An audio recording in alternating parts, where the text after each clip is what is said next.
The thing about insults is that they are irrational.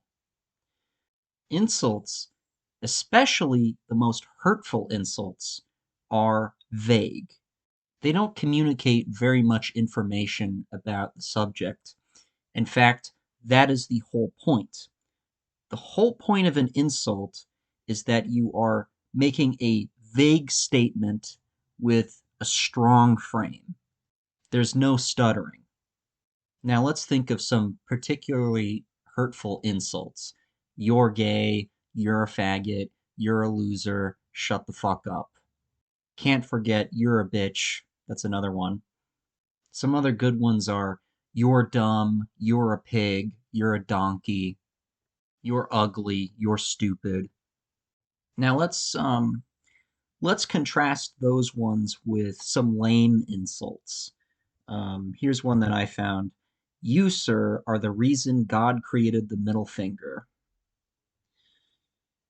Uh, or I do not consider you a vulture. I consider you something a vulture would eat. Sorry, but these are not very good insults. Insults, if you want to be, if you want to be hurtful, you really want to hurt their feelings. They have to be blunt, vague, and spoken with a strong frame. Usually, this is pretending to be aloof, pretending to be disinterested and bored. Um, you got to deliver it in a tone, right? Insults on their own are not that like mm, insulting necessarily. It's also the tone because you really need the tone to gaslight the other person into um, accepting the insult, right? Now, what happens when you quote unquote accept an insult? Well, basically, what happens is that because the insult is vague, um, you're left there putting the pieces together. You're filling in the blanks with your own insecurities, right? Because the person insulting you, and with such confidence, with such aloofness, it's a physical confirmation of all of the awful imagery, right? So when that person calls you a clown, or they say that you're just not very bright, right? That is, it's like a physical confirmation. It's living proof of these negative images associated with that word, right? And that you generate through your own memories and experiences and fears, right? If you were to like, you know, be nuanced, be accurate, and to actually describe what somebody is like, you wouldn't get insults. You would get detailed descriptions, right? Detailed descriptions. You would instead of calling someone a loser, you would have to say that, well, this person has a spotty employment history, or this person has only dated twice, right? Or this person lives with their parents, or this person um, does not have any money saved, right? Or this person lives in a lower income area, right? Or this person's grandiosity doesn't quite align with their actual accomplishments, right? So accuracy, nuance is sort of the opposite of insults. Insults are vague, aggressive, blunt um, statements. And that is why they are a form of deception. Insults are not about communicating reality, insults are about hurting. They are a form of electronic warfare, and they were one of man's first weapons. It is how one strikes another from a distance. The turmoil that an insult causes creates physical pain, and physical alterations to the brain. It is just another way of fighting, except it's by manipulating language. It's by manipulating sounds, basically.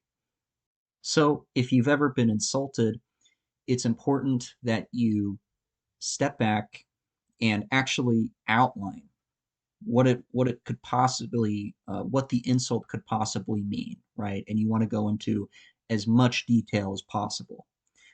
Now, if you are, say, in a confrontation, a good way of responding to insults is by doing what is often called gray rock, right? And that's basically where you don't really show a particular amount of emotion, right? Because it kind of it kind of deflates the impact of the insult.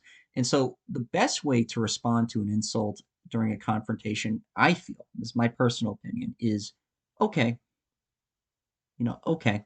That's probably the strongest way to respond to an insult is to just let it roll right off of you, right?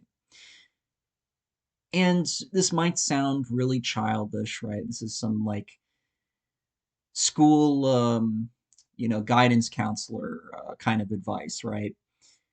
But we do get insulted quite a lot during our lives, and it is wise. It is wise to take that advice. Another thing that you can do during a confrontation, when somebody hits you with one of these um, blunt, vague insults, right?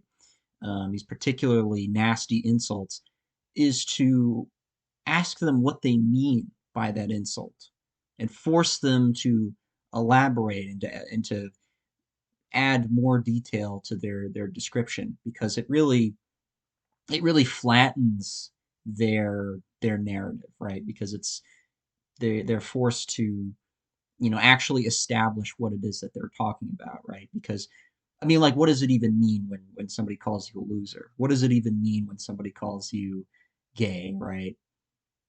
It's it is just not it's just sort of it just sort of frustrates them, and it doesn't really like give them a whole lot of room to get creative, right? It kind of forces them to calm down a little bit. As for the arrogant demeanor of some of these people, um a lot of these people, they, again, like I said, they use like aloofness, and they try to pretend to be bored, they try to pretend to be um kind of toying with you, right? With that kind of behavior, I have a little like harder time getting around that. What I suggest is simply playing on the fact, that that kind of behavior displays arrogance. That kind of behavior displays, um, carelessness, right? Foolishness. So when somebody is acting in a careless or foolish manner, you should let them. You should let them do that, and let them get comfortable, and then you zing them, right? Then when they make a mistake, uh, you crush them on that. So that's my video on insults. I might make more. Planning on writing an essay talking about this. If you guys have any questions, feel free to leave a comment, and feel free to reach out to me on Telegram. Feel free to send me an email. All right, you guys have a nice day.